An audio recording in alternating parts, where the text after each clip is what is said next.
there, it's Christian from Severn Game Network, and here for another little quick drink with Destiny, because I've been pondering about what decks we take to tournaments and why we take them.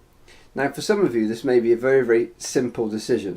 You essentially look at the meta and you say, well, most people seem to think this is the best deck, so I'm going to take that, I'm going to learn that one, play with that one for a bit, and I'll take that one to my next tournament.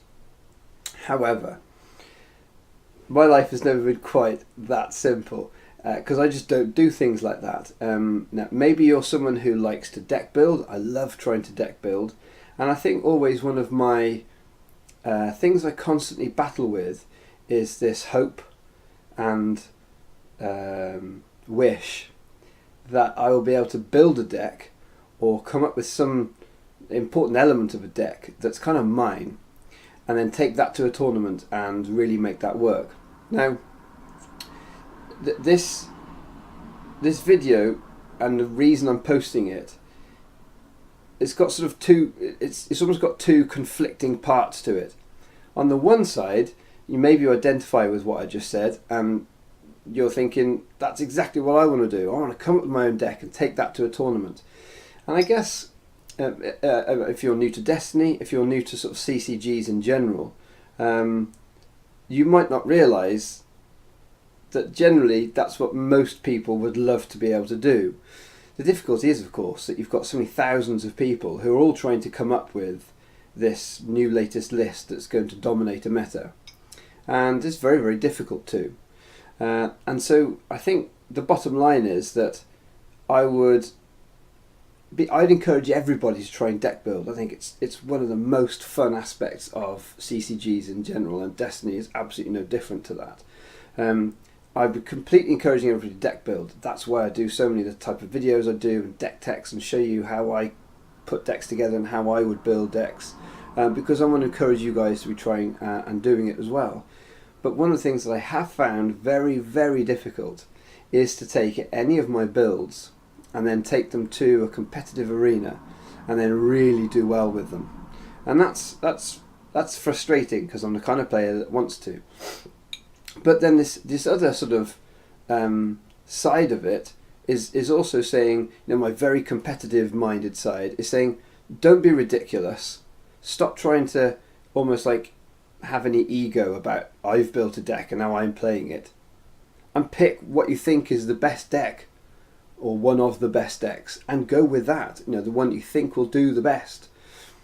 And this is my battle always. Maybe you feel it too. There always seems to be these few decks that I'm working on, I'm thinking about, and I've got great ideas, and I've played them, and then often I've tweaked them and they're looking pretty good, but they're that sort of 75-80% competitive, rather than that sort of 95-100% type competitive that you really want, i.e. they're probably tier 3, potentially tier 2, maybe one or two lists I've done have been tier 2, but it's just not going to compete consistently enough against the majority of the tier 1 lists.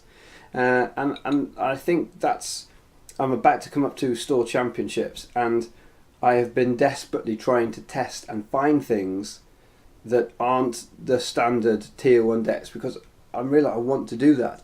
Now, of course, like I said actually in my last drink with Destiny, that does mean that you get to test a lot of the other decks if you do the internal testing that I talked about. But ultimately, I think I'm going to encourage you guys, if you've still got store champs coming up, if you're still in the hunt for your first store champs win, like don't be egotistical, but also don't be sort of idealistic about it. I've played so many tournaments now where I've gone in with a deck that I'm like, I think this could be alright, this could be pretty good, I could come out of left field here and do really well with this. And it very rarely works like that, of course. And of course you could also take absolutely a tier 1 deck and have a bad day with it. We're playing a game with dice and cards, and whilst we acknowledge that in all CCGs there is that random element of chance, we have to acknowledge that we're dealing with that in Destiny too. We play against it, we play around it, we try to mitigate for it, but it is there.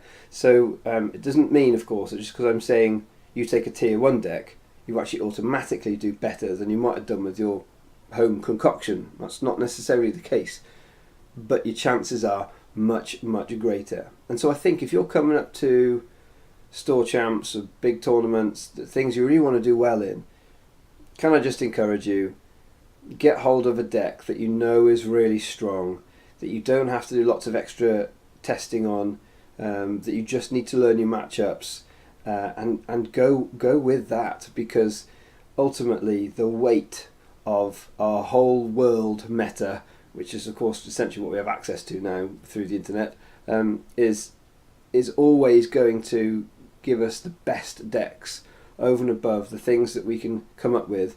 I say always, maybe 95% of the time, okay? There may be those odd occasions we come up with something that's really cool, but even then, you're only testing it in a local meta, and you might take a deck that you've built and think it's brilliant, it does really poorly in your local meta, but you could have gone to 20 other metas and it would have done better.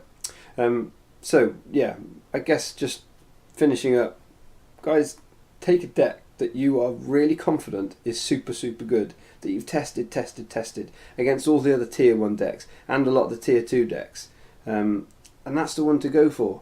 I mean, right now, because of all the changes, because of the change to fast hands, I think it's still a little bit up in the air, but I've got to say, guys, Pomaz is still going to be really, really strong, and I think there's a couple of other decks that just got better because now they are the only ones I have access to.